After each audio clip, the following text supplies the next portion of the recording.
Students, this is the continuation video. Here we are going to start the second type of disaster, man-made. And now we are going to see the man-made disaster, which is these kind of disaster happens due to the negligence and also the carelessness of a human being.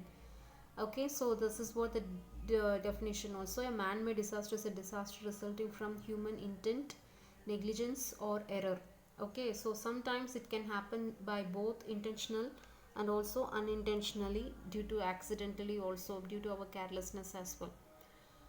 So it results as huge loss of life and property. Of course, any kind of disaster, it can create vulnerable situation to human being and also to the property loss of the society. So the reasons of the man-made disaster are ignorance 52%. Ignorance means carelessness, unawareness, which means no knowledge in the particular, that is 20%, and illiteracy. So illiteracy means without knowing anything particularly, and carelessness. So these all together or combined together, it's called man-made disaster. So some of the examples here we are going to see. So nuclear disaster, chemical disaster, radiological disaster, terrorism, aeroplane crashes, collapse of building, bridges, metros, mines and tunnels. So nuclear disaster means, as I said already, the nuclear reactor plant, if any kind of incident happened to that due to the the operators negligence or carelessness, so that creates a lot of problem to the people who were surrounded by the nuclear reactor. So I'm not very sure how many of you have watched TV yesterday. I mean, the past 2 days before. If you would have watched TV, you might have observed one thing. So in Visakhapatnam, there was a huge gas leakage problem. So from the chemical industry, and a lot of people got fainted, and severe many people died also, and lot of thousands of people got severe injured. So like that in Chennai, in Tamil Nadu also, Neyveli Lignite Corporation got some problem, and in Chhattisgarh there was a problem. Everything happened on the same day. So this is what the present example I can give you. So these all called a man-made disaster. Intentionally we have not done, maybe might have done, but due to our absent-minded or without our proper knowledge, this kind of incident might have happened. So apart from that, so now we are going to discuss some world level worst disaster, man-made disasters, one by one. The first one is Chernobyl disaster. It was happened in the year April 1986 on 29th, and it was also a nuclear accident, just like we discussed in the last Japan nuclear reactor. The same thing here. This is a Chernobyl disaster. It was happened in the country called Ukraine, which is Europe continent. That Ukraine country, which is in Europe continent, and it was also having the same kind of problem. So due to there was a problem happened in electricity, and some short circuit happened, so that the melting process, I mean the cooling, the device, it was not working due to some short circuit. So it was overheated and started to melt down too much, and it created a very massive explosion happened. So due to that, numbers of dozens of deaths occurred in the first few days itself, and months and years later, cancer and other diseases were reported. And radiation effects can only be known after some time. It is believed that the impact of the radiation in all affected areas will remain for the another 70 years through the food chain. So students, do you think if any kind of severe chemical explosion happened to one particular region, that particular land will not be a fertile land anymore in future? So here also, that the Chernobyl region will not be a fertile region hereafter. So there is no chances of vegetation. I mean, no agricultural activities, it would not happen. So this is what happened in Ukraine, exactly just like that. Here in our India also, one of the very most unforgettable sad day, the most black mark day, it was happened in our India also. Black day, it's called Bhopal gas tragedy. So Bhopal, that is the capital of Madhya Pradesh, and in Bhopal itself there was a chemical factory. So there some gas leakages it was happened. So due to that particular disaster also in our India, lot and lot of thousands of people reported as they were, they lost their life.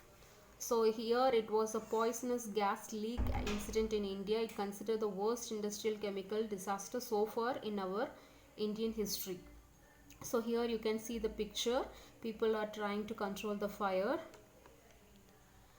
So it occurred in the exact date is night 2nd and the daytime next day 3rd December 1984 at the Union Carbide India Limited UCIL, a pesticide plant for the in Bhopal, Madhya Pradesh. So over 50,000 people were exposed to that heavy chemical content called methyl isocyanide gas and also the other chemicals, and government of Madhya Pradesh confirmed total of 3787 death and because of the gas leakage, and around over 8000 died within the next 2 weeks, and 8000 died from gas related disease. So varieties of problems, so due to suffocation for their respiratory problem and some skin allergy, these many related disease started to come up in the next day and also within the next few weeks. So people reported to die because of that. So government has recorded all these detail according to the cause of the death. And here there was a case against to the CEO of the particular UCC. He was the person called Warren Anderson, the CEO of the particular company, and many people whoever died, those people family people, they have filed a case against to this person. He will be the responsible for the entire tragedy and all. And even now also there are a lot of cases still it's pending, not yet declared any justice. So now we are going to see the next one, long term effects on the people. So people whoever went through these kind of gas leakages problems, so what kind of effects, the impacts people are facing. So initially people will be having a very severe cough and also vomiting sensation, eye irritation and suffocation. So people cannot be completely comfortable at all. 50% comfortability also they will not be having it. And thousands of people had succumbed by the morning hours after the leak in the night. So night time the leakage it happened, and the next day morning itself succumbed means death. Okay, so death happened in the next day itself. And numbers of funerals and mass cremation, which means people started to bury the died people, and people started to fire those people and nearby to the Narmada river. Why it is called Narmada river here? Because Bhopal, in Madhya Pradesh only this Narmada river is it's running, and 1,70,000 people were treated at hospitals, and the cause of death were choking reflex, organic circulatory collapses and pulmonary edema. So very severe problem happened in every nerves and veins, and people are top to bottom the entire nerve system it was completely collapsed, and people started to have a lot of circulatory problem. So these were the result. And you see the next thing, you can see some pictures how they have suffered and all. And finding during autopsies, autopsy means the dead body, they will do some analysis what are the reasons happen to the particular body's death. So it's called post-mortem also. So revealed changes not only in the lungs but also cerebral edema and the tubular necrosis of the kidney. So the functions of kidney, heart, circulatory system, nerves, veins, everything completely stopped, so that the people because of these reasons they started dying. And even now also people are having a birth, in that country birth rate is there 300% in that Ukraine country also, and here in Bhopal also 300% of birth rate is there. At the same time neonatal mortality, neonatal means the newborn baby's death rate is also equally almost 200% of death rate in the same place. So there is no proper we cannot give any surety the people can sustain their life in the same place, because the effect of the chemical, it cannot stop immediately. So, laboratory test in 1989 revealed that the soil and the water collection, sample collection. So, nearby to the river, the Narmada river, people started collecting that water, and it was saying that it was completely combination of toxic because of the heavy severe gas. So, fish started to die, and people said the water is no more ready to uh, consumed by any person or any human being. So hazardous health concern still continues in those two locations. Okay students, and now we are going to see the hybrid disaster. This is the combination of both man-made and also natural disaster. So first of all, this paragraph, what I'm saying, going to say is, human being are the most important thing, most important reason for any kind of disaster. God has gifted us varieties of natural resources like a forest, water, mountains, this, that, everything. But due to our self-centric mind, so we started using the natural resources in a different way, only for the business and to make money. So what we have done is, we started doing cutting down the trees, which means the deforestation, and to have a very successful, highly say modernized life, we started doing industrialization. I mean, more industry we started to build up in the city region, and discriminate for natural resources, which means we were not we started using the natural resources in the wrong way, so that we have to ready to face the consequences also. So these actions have caused greenhouse effect that has brought about intense floods due to global warming, especially in North India. So as you all know very well, the world is day by day, it is heating up at least minimum of 2% every single day, due to the excess of pollution and due to excess of pollution and also the deforestation. The oxygen supply is very less, and all toxic gases are becoming more and more. That creates global warming, and the world is having a very less day in future. So the human activities are the most responsible thing for the hybrid. The first one is drought, which means dryness on the land. There is no proper water saving measurements. Landslides. So excess of flood creates landslides, and hurricanes and floods, cyclones, due to the rapid deforestation. There is no forest, then how come the excess of water can be controlled? How is it possible? So no chances. Famine and crop failure, which famine means uh, it's nothing, there is nothing to eat, anything, so completely loss of every natural resources. Crop failure, so due to the faulty government policies, there is no proper rules and regulation taken care by the government to the people, so people can use as they like whatever the pesticide, insecticide they are using, and making the fertile land into infertile, so that no proper crop will be grown. And chemical poisoning, so due to the same number of industry, all kind of industry releases the wastages into the water, so lot of poisoning surrounding we are living in.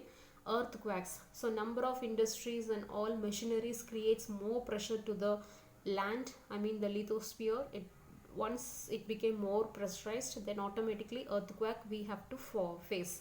So these are called hybrid disaster. So the next type of disaster is fire hazards and safety. So next one of the important disaster is fire. So this is also definitely human beings intentional or unintentional um, disaster only. So fire hazards include all types, all kind of thing. If it is if we have any kind of flammable thing nearby us, so we have to be very safe. So the petrochemical products or any kind of liquid, that is diesel or petrol or kerosene or any kind of these items, we are not supposed to keep inside our home. We have to keep it out of the home or out of the regular areas. So because these kind of thing can ignite the product and it will become a fire, and it will create a very dangerous hazards disaster in future. So it cannot be controllable that easily. So that is why it can spoil the human life and also the property, so that we have to be very much careful. So the next point what we are going to see is fire safety measures. So if we have any kind of fire disaster, so what are the safety measures we have to follow? The first one is, uh, when we are going to construct a building, any kind of building, if you're planning to construct in future, you have to keep some measurement ideas in your mind at the time of construction itself.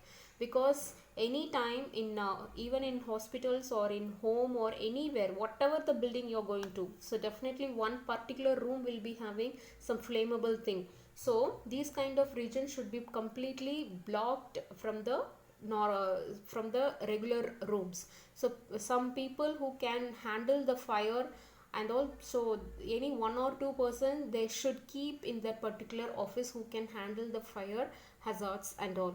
So this is what the entire paragraph says. So some of the checklist we have, so if this is one particular building means, so at the time of building construction, these kind of points we have to keep it in our mind. So you just go through this picture very clearly. So first thing what we have to do is smoke detector. Smoke means the fumes. If you light, if fire is there, that fumes, whichever the smoke is coming out, that's sensor, it should be there in every construction, every building, so that if there is any fume comes out from the room, it should automatically give alarm sound, so that people will be alert to control that fire. So fire prevention strategy. So fire extinguisher, I hope you must have seen in your life. Definitely one red color cylinder will be there, you might have seen in many public places and also in the buildings and all. So that kind of fire extinguisher, it should be there in the kitchen and also any kind of flammable related rooms. Okay, so children should know how to use a matchbox, where and all we are not supposed to use the matchboxes, fires or electrical outlets. So these kind of things we have to teach to the small kids as well. And family fire drills, so some safety measures we have to give to our family wise, some section we have to take to the family people also, so that if they are coming across any kind of fire problem, so they should know how to stop and how to drop the plan, and how to make the affected fire affected person to roll on the land, so to stop the fire even in the worst. So these kind of thing we have to teach them, and plan a fire escape route. So these are the points, you can just go through it. So practice what it would be like to throw the smoke to getting down. So these are the things. Okay, so once if you have mastered the plan, then drill while everyone is sleeping. So this is nothing but if there is any fire happen to any particular area, so how to escape from the particular room, and how to help those people who were affected by the fire. So these kind of some safety measures we have to train by ourselves, and all, I mean, get trained by the right professional person. And potential fire hazards. So what are the thing which has more problem? I mean, hazards means some dangerous thing, fire hazards. So what and all we have to take care when we are using some regular, when we are using something in our regular life basis. So keep an eye on anything while you cooking, gas stove, plastic matchboxes, make sure that cigarette butts, so the smoking people, so who after once you completed smoking, so complete third means then the final bud, just like that, you should not throw it out. So first they have to press and they have to stop, then they have to throw properly. Some fire work I mean the crackers times, sometimes people are having a lot of crackers in a room means, then definitely fire related products we should not keep nearby to the fireworks things. And generally the owner of the building should display the plan of the house, and the preparation of the fire safety plan we have to make them to see by the all visitors whoever is nearby to the buildings. So during a fire emergency, the safety plans to be available in the corresponding fire departments use. Okay, so next one is fire safety plan structure. So key contact information, utility services, so these kind of things we have to keep safe. And one more thing, I do not know how many of you know this. You should know the emergency number of fire station, ambulance, police station, and all. I'm just telling you, you can make a note of it, or you can just keep it in your mind. For police station, it's 100, everyone knows, and 101 is for fire station, and 102 is for ambulance. Okay, and now we are moving to the next heading, that is disaster management in India. So disaster management, management means it's a group of people who works towards to any kind of disaster, and this is only for India. Only for India.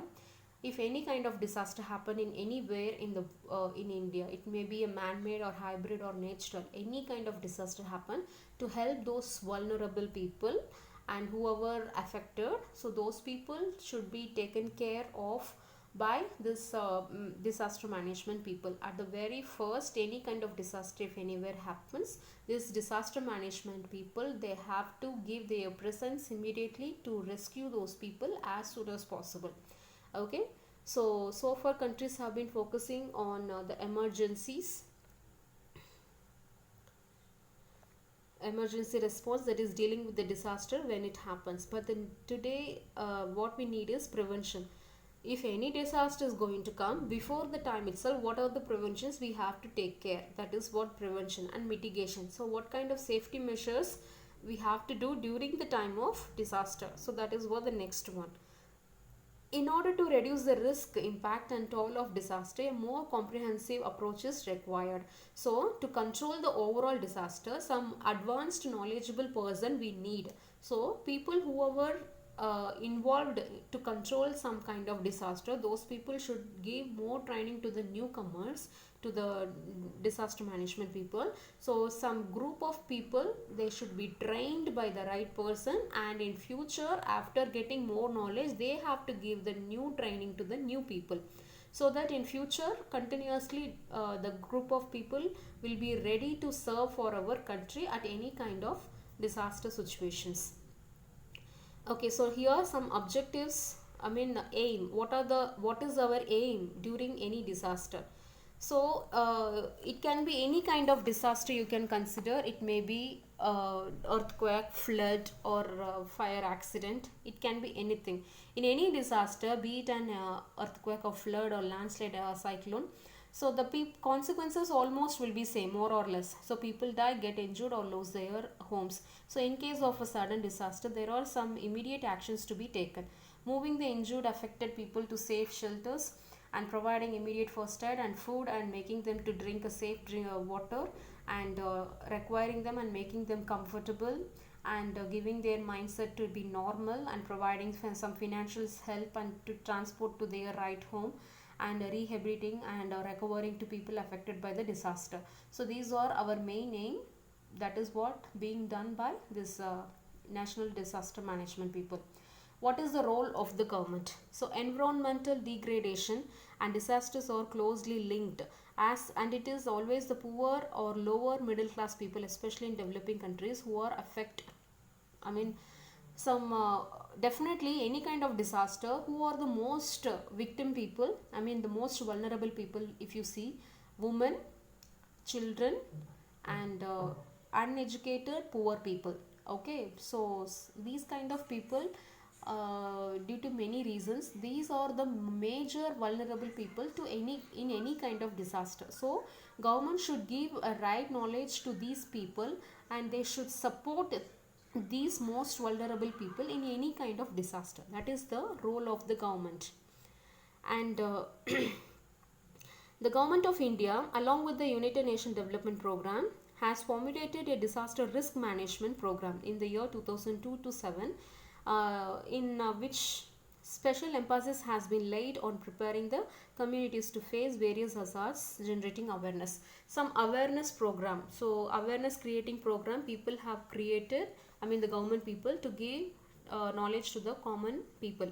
In future, if they are coming across any kind of disaster, how to save them until that disaster management people to reach that particular location. So preparing them to counter the adverse effect of disaster through integration of disaster mitigation into development planning is also one of the role of the government. So special training is imparted to disaster management personnel who create public awareness as given in the national disaster. For example, these are the lot of things given. So one thing you have to understand, so these disaster management people, they have to take some initiative to give the general awareness to the common people if they are facing any kind of disaster in future. Okay, they will also give their presence, but before that we have to be ready to face the problem by ourselves. So without being panicking, so we have to use our common sense how to escape from the disaster. So this knowledge how they have to give as a training to the common people. So now, role of remote sensing satellites in the natural disaster. This is one of the highly technological thing in this present science world. So this is a science of acquiring and analyzing the information about objects or phenomena from a distance, for example through aerial photography and satellite remote sensing. So by using a satellite photography, so if there is any kind of incident is going to, any kind of disaster is going to happen or not, so this kind of some prediction, okay, so anything is going to happen or not, these kind of some forecasting ideas we can get it through this sensing satellites.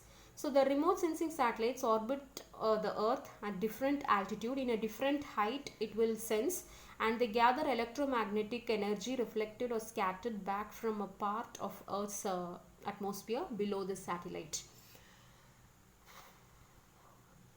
Satellite remote sensing is a powerful tool and can clearly reveal the factor causing environmental degradation or disaster occurring in any part of the world.